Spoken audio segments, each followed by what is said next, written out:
to my channel. Hi guys, hope you're all doing okay today. And I just thought that I would pop back over to the store and do a real haul today. So I think that what I need to do is pick up just a couple of fruit, and I need a green vegetable. So besides the reverse haul that I did for you yesterday, I'm going to be picking up a couple of extra things, and I want to make sure I get some of that coffee because it's very hard to find. I've been looking for it since summertime and Whole Foods stopped carrying it. So I'm going back there today to pick up a few bags, and so hopefully that will tide me over.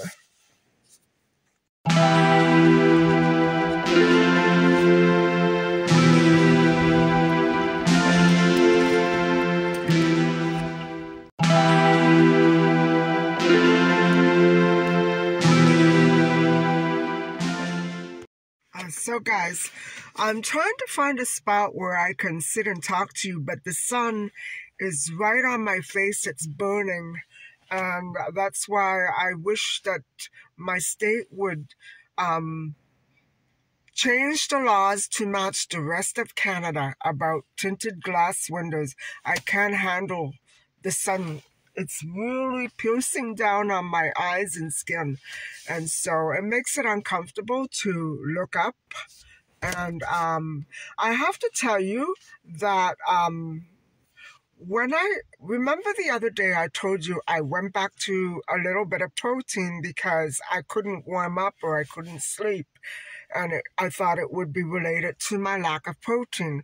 Well, for those 2 or 3 days, until that protein was flushed out of my system by my vegetable soups, I had my eyes filled with all little tiny, I could see them on my contact lenses, all little white flecks. And that's what animal protein does to me. So, I don't know why I have this problem, but in my old cars with the tinted glass, I never had this problem. It's really causing me a health issue, these laws that don't make any sense, and I just don't understand it. Untinted glass windows can cause skin cancer, and they deteriorate your eyeballs. Can you imagine having all that sunlight in your eyes on a very long commute? It's very unhealthy.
Hi guys, I'm back home now, and I have a couple of hauls for you, and I really didn't need that much. I needed a green vegetable and a few fruit, but because I'm running out of a personal items, and I'm running out of things like coffee and other stuff, I decided to buy a couple of things in bulk, and not much, one or two items.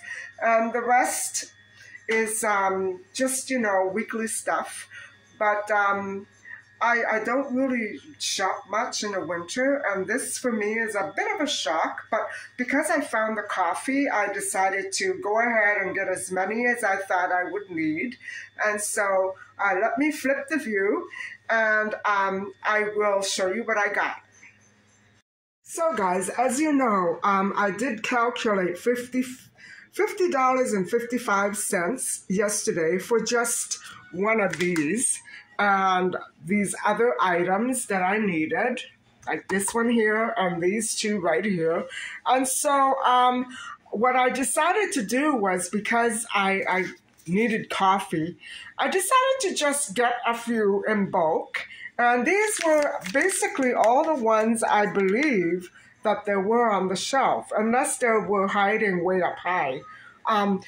Yesterday, there were a lot more, but as you can see, this is the brand and the flavor that I love. And so I always mix it with something like this or vanilla.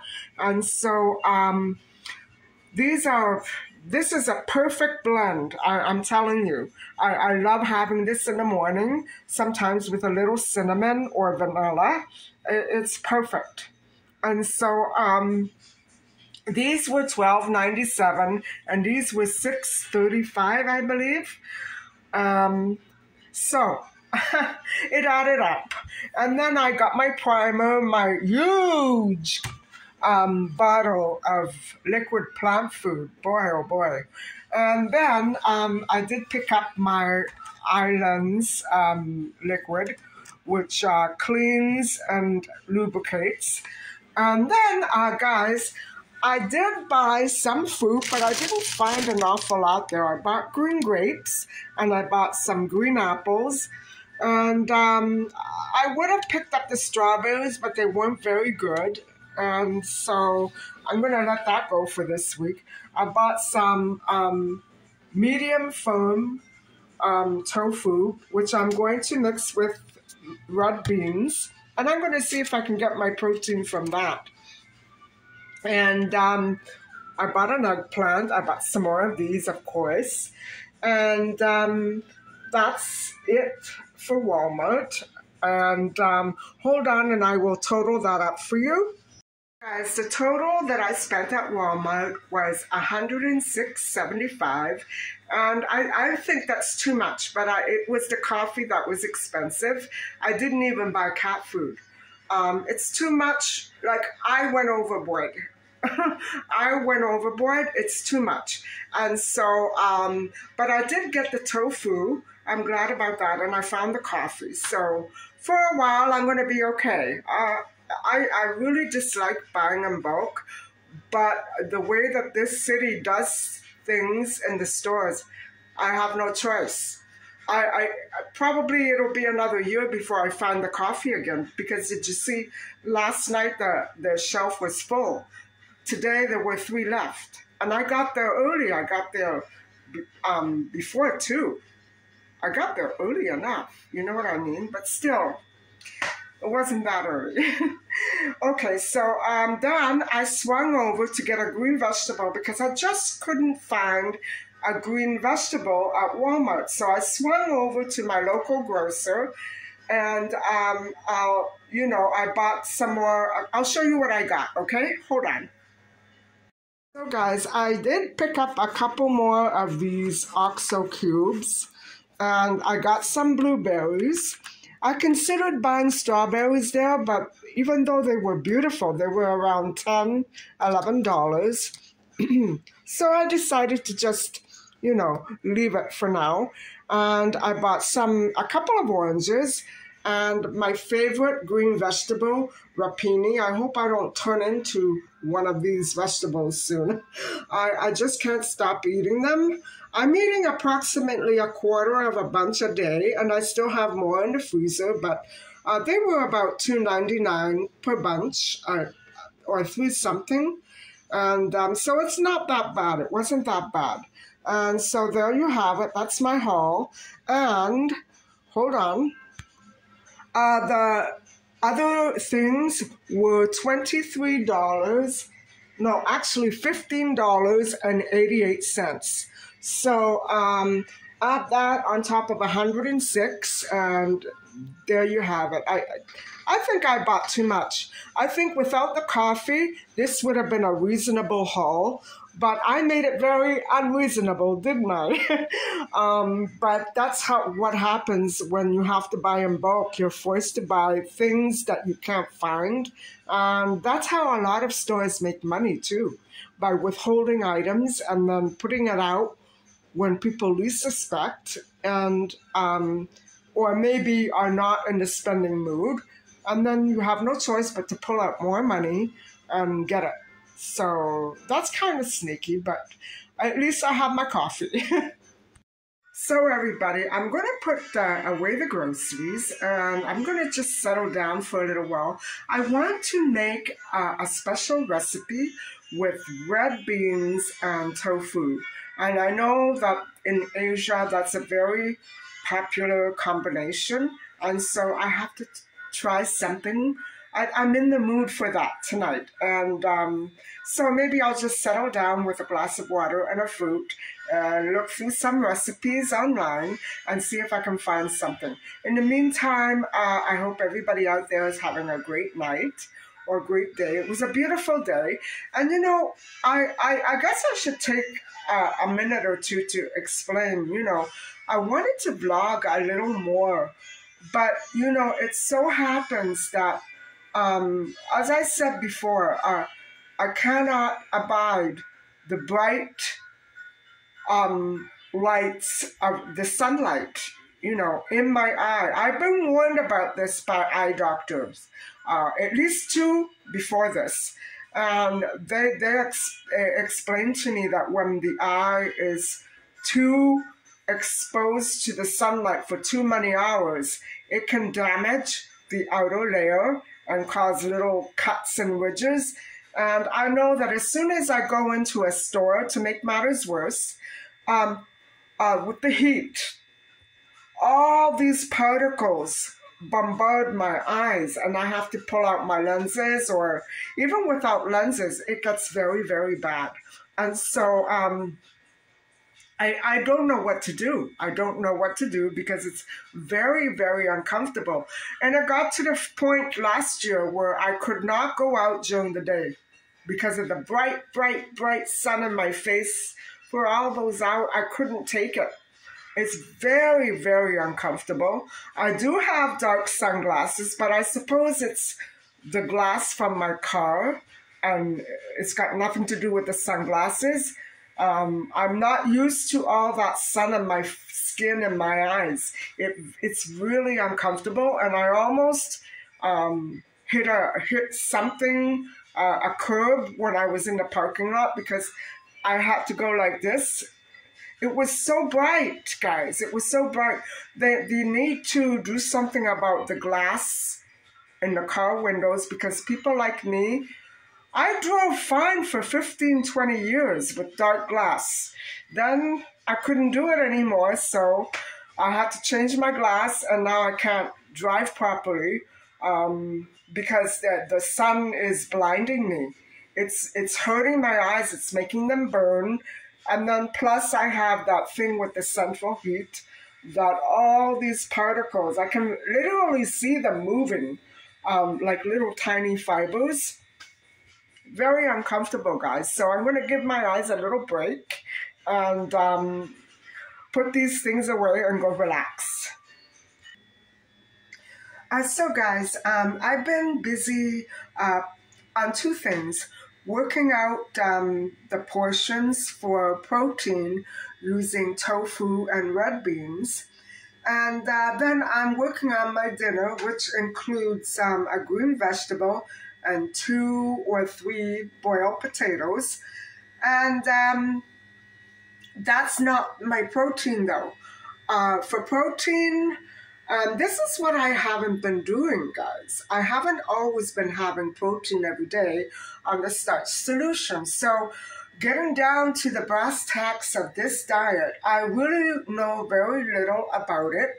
And I'm sort of winging it and, going with the flow, and just basically I'm being very blind about it because some days, I don't feel like having any kind of protein, so I don't. And I think it's okay, but it may be hindering my health a little bit. So from now on, I'm going to try to have some sort of beans.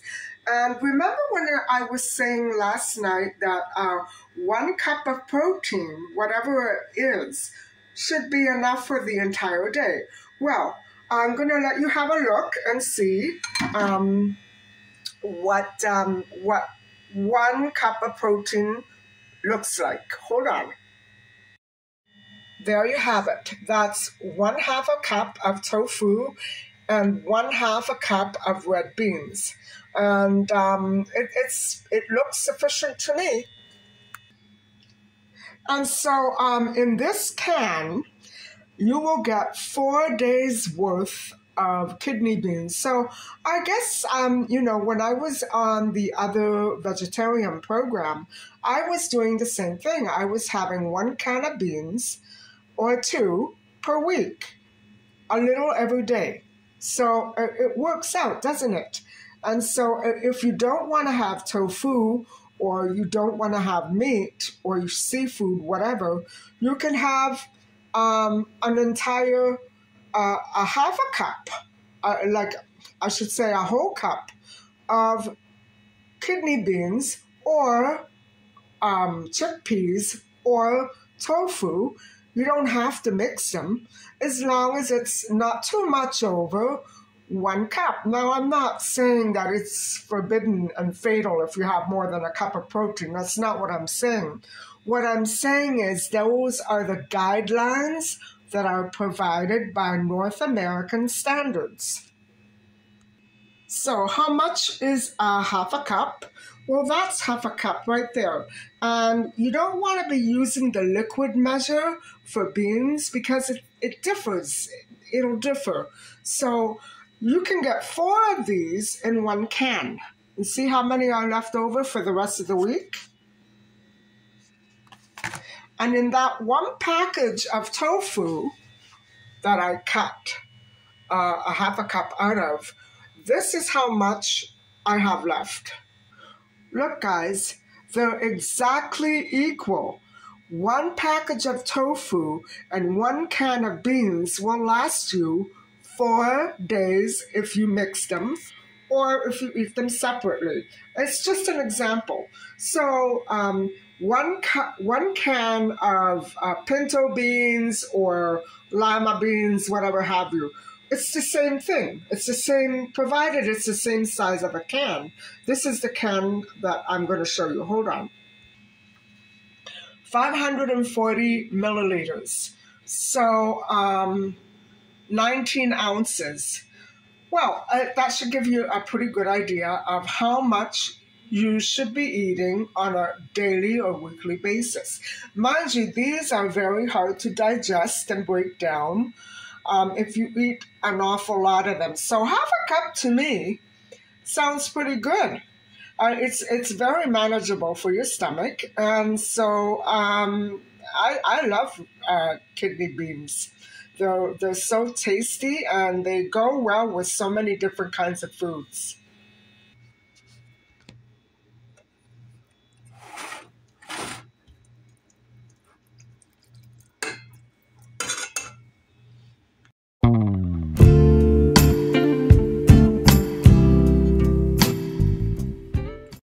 Before I forget, I wanted to remind you that on the starch solution, kidney beans, garbanzo beans or chickpeas, pinto beans, all black beans, all those beans that you can buy in a can, lentils. They're what I would call a double whammy food. And so what that means is not only does it count as a protein, it counts as a starch. So you can feel your way around that. That's what's been confusing me a little. I don't know how to count it. And so I end up usually counting only one food group and not the other. And so, say for instance, I have one slice of bread, one half of 1/2 cup of red beans, 1/2 cup of tofu, which is a protein. Now, I don't know how to count tofu. So I'm only going to do 2 potatoes or 1 potato, something like that. This is going to take some getting used to.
So guys, what I'm going to try to do is make a little tiny bit of pastry dough.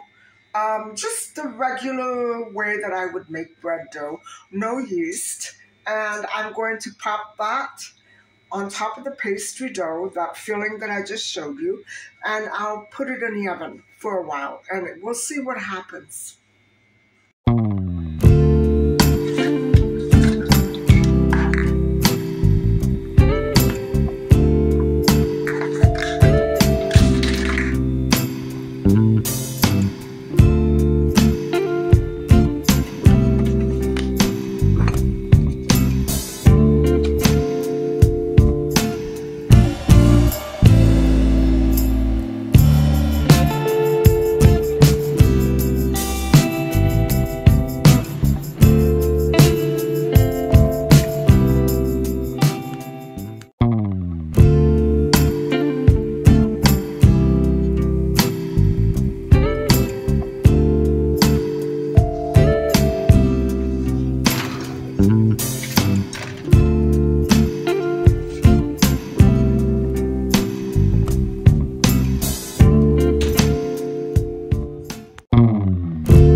So guys, I can't wait to explain the flavor of these little pastries. I do like the dough and the pastry. It could be a little softer, but it's perfect. I think it turned out perfect.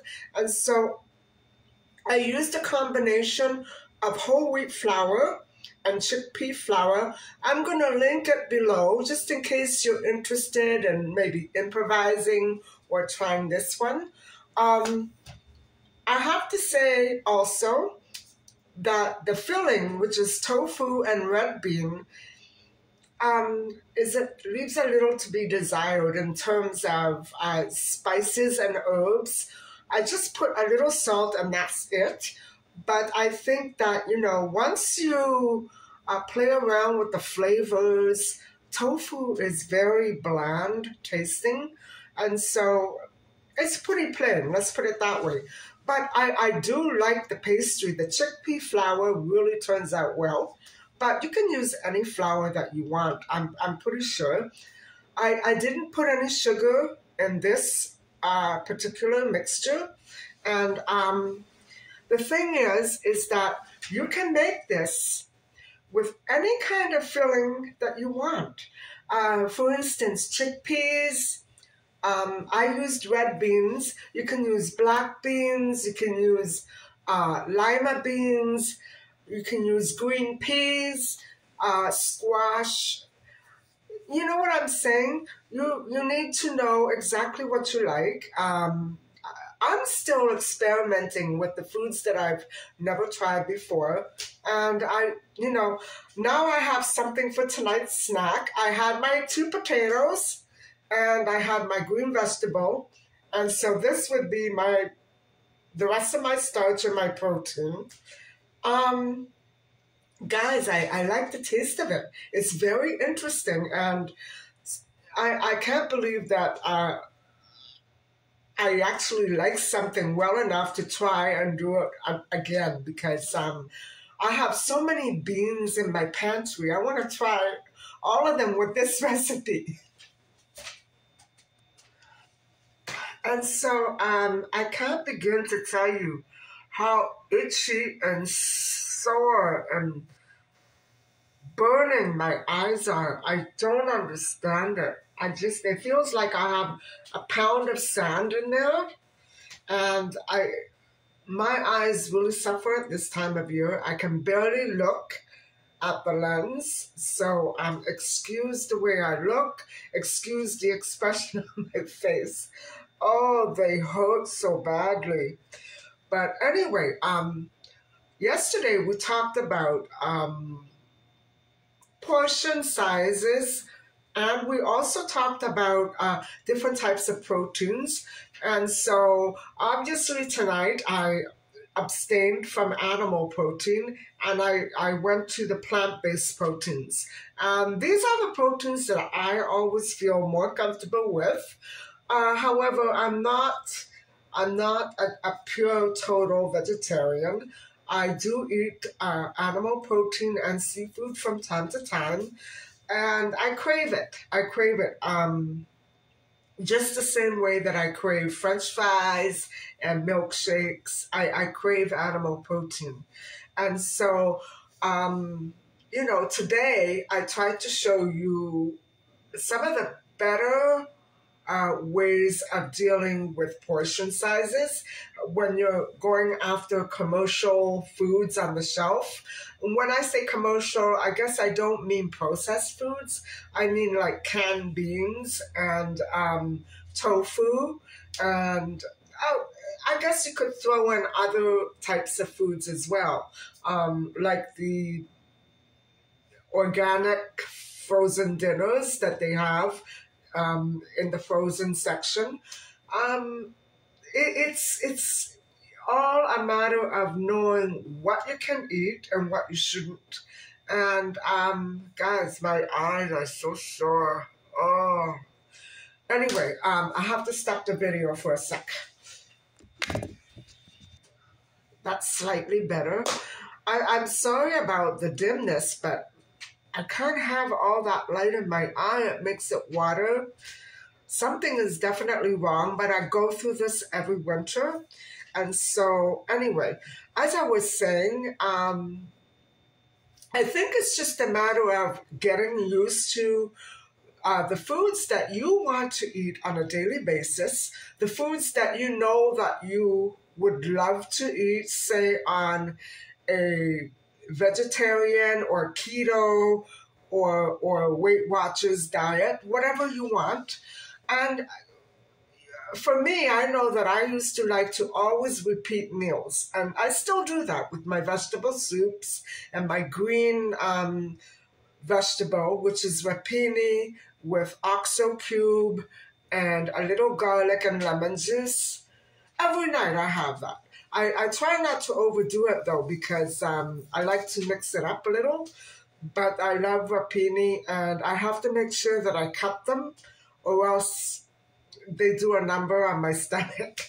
And I know my mom was the same way. So you get used to the vegetables that you want to prepare on a nightly or daily or weekly basis, and you get used to it. You make sure that you portion out the sizes the way that you know you need to have. Now, I didn't have my protein yet. The puff pastry filling, that's my protein. So that's what I'm saying. You could bake it. You could stuff a vegetable with it. You could put it in pastry like I did tonight. And you have to get used to perfecting the way that you like to have them, the proteins and the vegetables. That's what I'm talking about.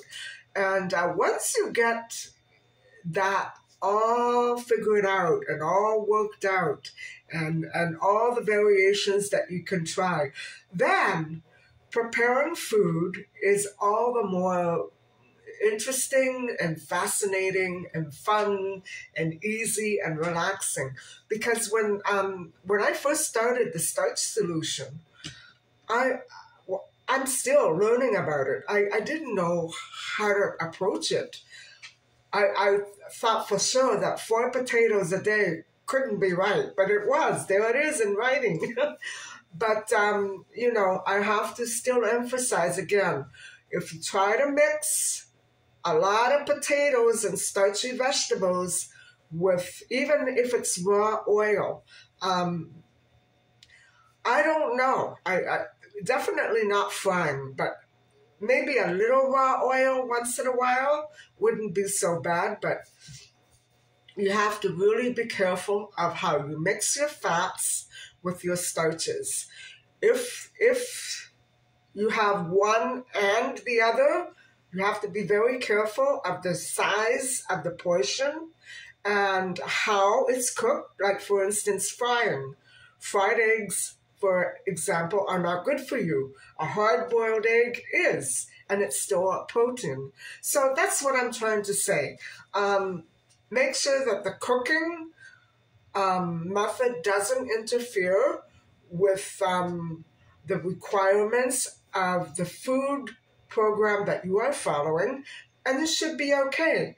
And if you're ever in doubt, just like I said last night, go to the North American food guides that are online or they're selling on shelves at the store. Pick up a copy or go to that website and get familiar with how much protein you should have a day, how much fat, how many fruits, and so on and so forth. So I think tonight, that's it for tonight's video. I know it's not going to be as long as it usually is, but my eyes are driving me up a wall, and I feel like I need to sleep. But I know I'm not tired. It's just my eyes are so itchy. Anyway, I would show you other recipes tonight, but I think I'm going to cut it short. I will save those recipes for another time. And so if there's anything that you would like to talk about regarding food and nutrients and healthy eating, let me know. Maybe I can look it up. Maybe we can look at something like fruits and fruit servings next time. I'm not sure if that's what you want. but I am interested in finding out more about the fruitarian diet and exactly what are the pitfalls. I think I already know what some of them might be, but I will save that for my research. And so I hope that everybody out there is having a wonderful day, a wonderful evening, and I hope that you've enjoyed this content. So thank you very much for watching, and please don't forget to like and subscribe. Bye for now.